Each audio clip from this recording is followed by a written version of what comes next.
नमस्कार, मैं जेपी साहब, क्या आप देख रहे हैं वॉइस न्यूज। मैनपुरी से समाजवादी पार्टी की प्रत्याशी डिंपल यादव के जन समर्थन में ब्लॉक बरनाल और किसनी में जनसभा का आयोजन किया गया।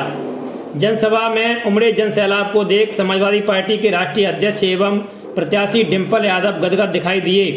वहीं जनसभा को संबोधित करते हुए समाजवादी पार्टी के राष्ट्रीय अध्यक्ष अखिलेश यादव भाजपाइयों पर दहाड़े तो प्रत्याशी डिंपल यादव भी हमलावर नजर आई। देखिए यह हमारी रिपोर्ट।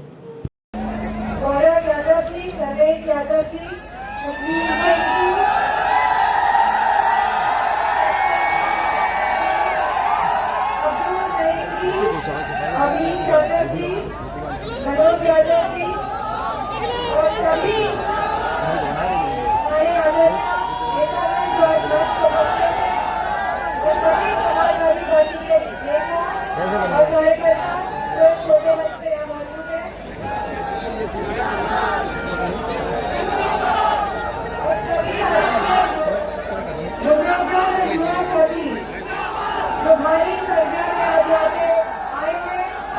सबसे पहले तो आप सबको बहुत बहुत धन्यवाद, क्योंकि आपने यहाँ सरकार में आकर इस सभा को सफल बनाने का जो कार्य किया है। हम सभी जानते हैं कि 2024 का चुनाव होने जा रहा है और कहीं ना कहीं यह चुनाव देश को दिशा देने का काम करने वाला चुनाव है। जहाँ ये बदलाव का चुनाव है,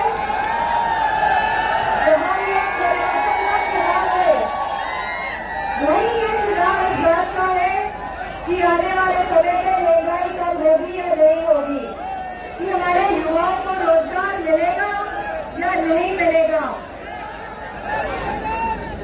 मेरा आप सबसे यही अनुरोध है कि जिस तरह आज आप यहाँ सब उपस्थित हुए हैं, अब चुनाव प्रचार 2 दिन का बचा है, तो मैं आप सबसे कहना चाहूंगी कि गांव-गांव आप सब लोगों तक पहुंच के संपर्क कर लीजिए और जो जीत पिछली बार हुई थी,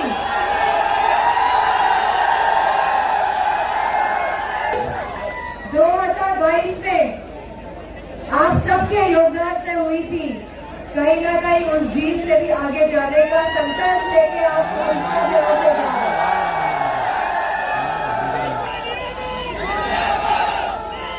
हम सभी चाहते हैं कि आज देश में, प्रदेश में, जिलों में, शहर में, गांव-गांव में दबाव की राजनीति का जोर है। लेकिन मैं आप सबसे कहना चाहूंगी कि आपके साथ समाजवादी पार्टी का हर नेता खड़ा है।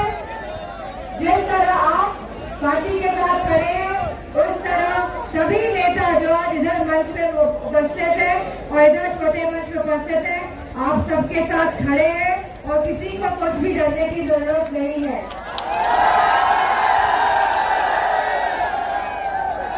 और चुनाव अब खाली 4 या 5 दिन का बचा है, बस थोड़ी सावधानी बरतनी पड़ेगी, क्योंकि हम जानते हैं कि हमारे जो कार्यकर्ता हैं बहुत ही कर्मठ है, बहुत ही होशियार और मजबूत भी है।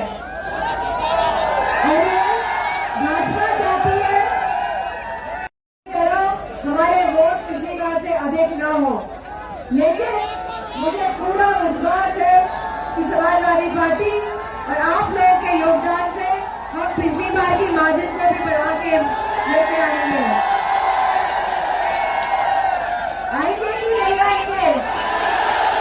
आएंगे कि नहीं आएंगे? आएंगे कि नहीं आएंगे? तो ये त्रिवाचा हो गया, क्या हो गया? और त्रिवाचा का मतलब वचन दे दिया, और बहुत पुरानी कहावत है और बहुत पुरानी कहावत ये है हमारे देश की कि प्राण जाए लेकिन, तो बताओ इन झूठों को हटाओगे कि नहीं हटाओगे? और जो वोट की लूट मचाई हुई है इन लोगों ने, और लोकतंत्र खतरे में क्यों है, आज मैं आपको बताती हूँ कि लोकतंत्र खतरे में क्यों है। लोकतंत्र खतरे में इसीलिए है, हमने देखा कि किस तरह चेयरमैनी के चुनाव में हमारे प्रत्याशी सुमन राजपूत को, सुमन वर्मा जी को इन लोगों ने हराया। जीत तो रही थी सुमन वर्मा जी, लेकिन इन्होंने वोट की लूट करी और साथ में उनका अपमान भी किया। तो यह पार्टी वो पार्टी है जो किसी को सम्मान नहीं दे सकती है। अब बताइए, अनु दीक्षित को हराया कि नहीं हराया? और चेयरमैनी के चुनाव में गुप्ता जी को हराया कि नहीं हराया? तो सभी समाजों के ऊपर इनका लगातार उत्पीड़न बढ़ रहा है। और अगर इस बात को हम समझ जाएं और हम सब एक मत होकर अगर वोट डाले जाएंगे तो इनकी राजनीति को हम समाप्त कर सकते हैं, मेरा ऐसा मानना है। तो मेरा आप सब लोगों से यही कहना है कि इस लोकतंत्र को बचाने की लड़ाई में आपका साथ और समर्थन बहुत जरूरी है। इन्हीं शब्दों के साथ में आप और न केवल जीत दिलाना जानते हैं, बल्कि रिकॉर्ड वोटों से जिताना यहाँ के लोग जानते हैं। और हम तो सबसे कम आए होंगे आपके बीच में। जितना हम लोगों को राजनीति में और जगह रहना पड़ता है।